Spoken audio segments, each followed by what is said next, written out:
Colton Herta, drive the number 26 Gainbridge Honda for Andretti Global, beginning his seventh full season in the NTT IndyCar Series. 2 wins last year, including his, as we all know, first on an oval at Nashville Superspeedway.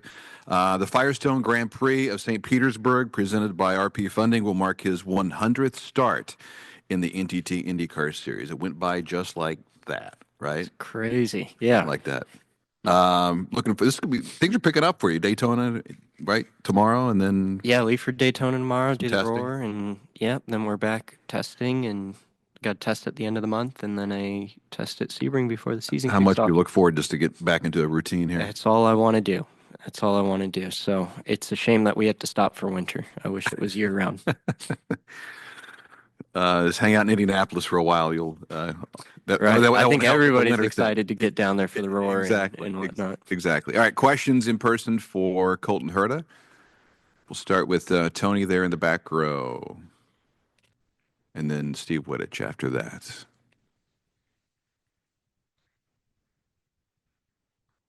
I think it's crazy that 100 starts at the age of 24. It's gone by fast, as mentioned. I don't think there was any driver that wanted to see last year's season end less than you did, because 6 out of your last 7 races were inside of the top 5.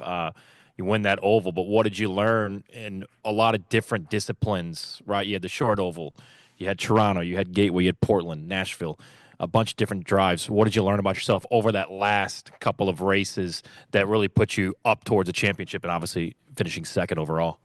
Yeah, I think the missing piece for us has always been kind of the short ovals, medium length ovals. We've been good on super speedways for the most part, but that was kind of the missing piece for us, especially when you look at the championship for our years, that we dropped a lot of points in those places. But we turned it around, having a podium and basically a double top 5 one top 5 in Milwaukee, and pole in Iowa. Gateway, we came from 26th or 25th to 4th, and the win in Nashville. So we kind of improved a lot on those medium and shorter ovals. And that was kind of the difference maker for us. So that fills me with a lot of confidence, because, I don't think our problem has really ever been the street courses, and for the most part, most of the road courses we're very good at. But those ovals have kind of, for me too, just haven't been my best, and I think they started to show that they can be some of my best for this coming year. Steve, championship or bust this year? Is anything less? It's always like that. Yeah, I mean, I'm not happy with finish.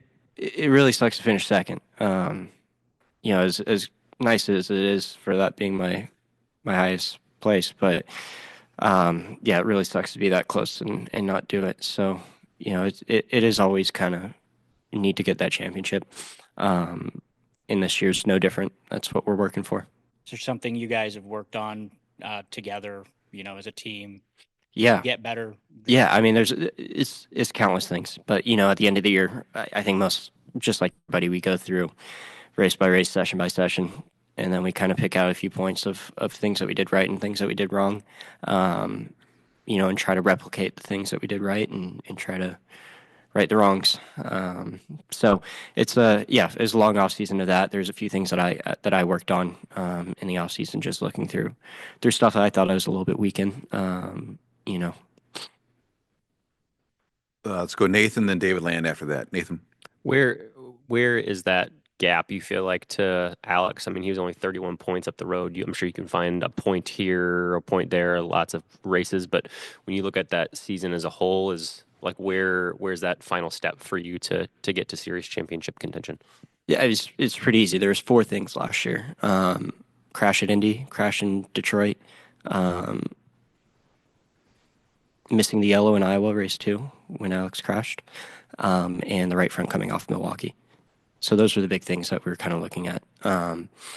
And 2 of those are my problem, and 2 of those are the team. So we're trying to right that wrong. And that's something that we kind of picked out as, if one of those races goes differently from the position that I'm running in, we have a really good chance at being a champion. So we know we can do it. It's just a case of 1 or 2 things that have to change in our favor. And so those are some things that we're working on and looking at and how to fix those. I know it's a long time coming, when you finally get that oval win at the end of the season in Nashville, I'm sure you imagined it was coming at some point, but what can that do for you from a confidence standpoint going into ovals, knowing now, I've done it, this team has done it with me, this group on my car, going into, again, a season that has a lot of those on the calendar?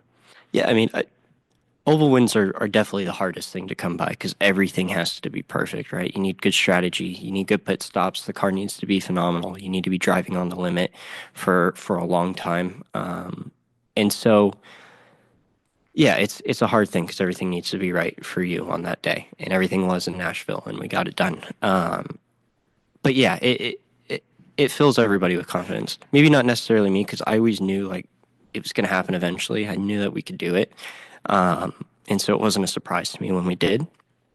But we just need to be able to replicate it as much as possible this upcoming year. Um, we went through a similar storyline with you a couple years ago. You come into the season potentially with an opportunity to step up to Formula One with Cadillac and Andretti Global. If things go right, I think the position you would need to finish in to get that super license is fourth place in the championship. Is there any pressure to that, or how much are you thinking about talking about that behind the scenes? I guess the answer to that is I didn't even know what the math was to get a super license. So if it happens, great, and then I'll have a decision to make if I'm still wanted. If it doesn't happen, then for me, I'm stuck racing Indy cars. Fair. I'll be all right either way. Thanks. I was going to say, not a bad alternative, right? So, David Land, and then we'll take a couple off Zoom. Go ahead, David. What's the go-to order at Chili's? Triple dipper, baby. Attaboy. No, serious question. Have you seen the new car? Pato hasn't. The mock-up New of chassis. the new car. Yes. Mm-hmm. So, I mean, first of all, what do you think of the looks? And second of all, what boxes does that car need to check when it gets to the racetrack? I'll start with the second part of that question. What box does it need to check? I think it needs to be a little bit better on the super speedways than what we have right now. The racing at the front is great at Indy, and that's where the cameras are most of the time, so people don't notice it. But a little bit further back, it gets really hard to overtake. Whereas I think that's kind of what the DW12 was great at, from watching the races and hearing the guys that have run in that talk about it. So that I think that can be a little bit better.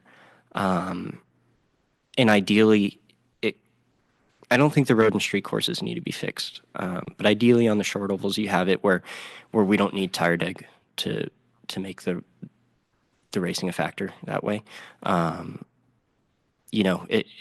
Make it where the racing is good either way. And the DW12 was really good at that because it had good racing with tire deg at Milwaukee or Iowa, and it had good racing at tracks that wouldn't provide that. And so for me as a driver, that's kind of, it's more oval focused because I don't think we have a problem overtaking on road and street courses, but some of the ovals can be a little difficult. And the thoughts on the look? To be honest, it was about a month ago and I saw it really quickly. I remember liking it, but I don't remember too specifically about the curves and whatnot. And like I said, it's one photo, so it's tough to see the side profiling and what the car actually looked like. But I remember liking it.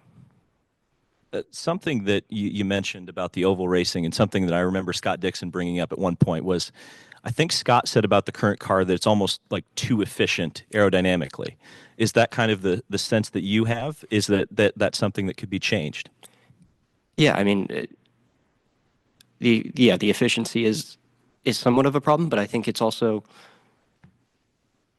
kind of works in some ways too. The more downforce you add to a car, especially over the top, the better the slipstreaming is going to be, and the better the passing is going to be in that aspect, and you'll be able to follow a little bit closer. So that's the whole thing for me is getting to add downforce. We did that at Gateway, and look how good the racing was this year. It's a lot better. I mean, I drove from 25th to 4th. I wasn't going to be able to do that the year before, but the second lane opened up, and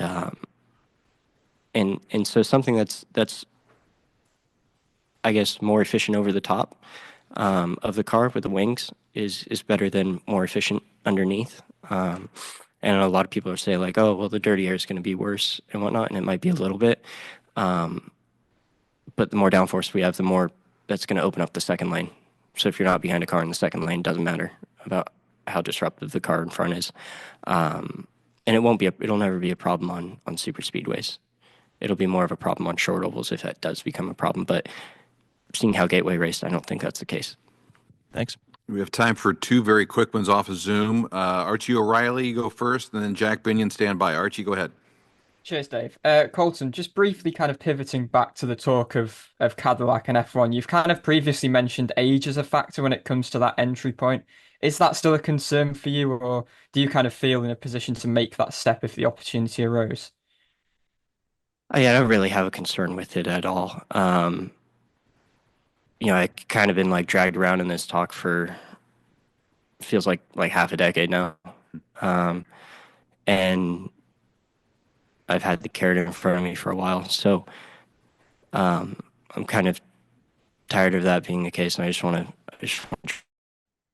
drive at this point and focus on IndyCar this year and focus on winning the championship. And if something arises out of that, I had to think about it.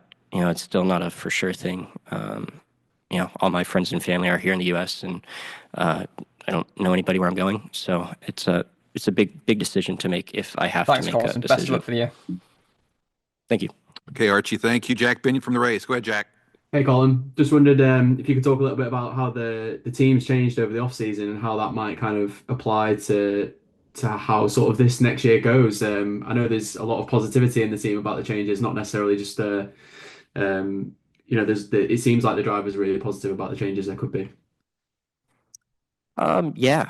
Obviously, it was really nice having Felix and having David and Tom last year. I think they provided some great data for me to look at to make myself better. So that was a positive thing that we lose. But overall, going into this year, I think it changes nothing for us, setup wise. I think we provided a lot of that. So, as far as that goes, I think we'll be fine without them for that side of things, but more just for the driver side, it was nice having that data.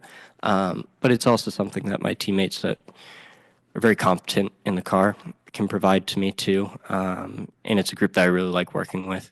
And I'm not just saying that because Marcus is in the back of the room here, but he's a great teammate, and as well as Kyle. Thanks, Colin.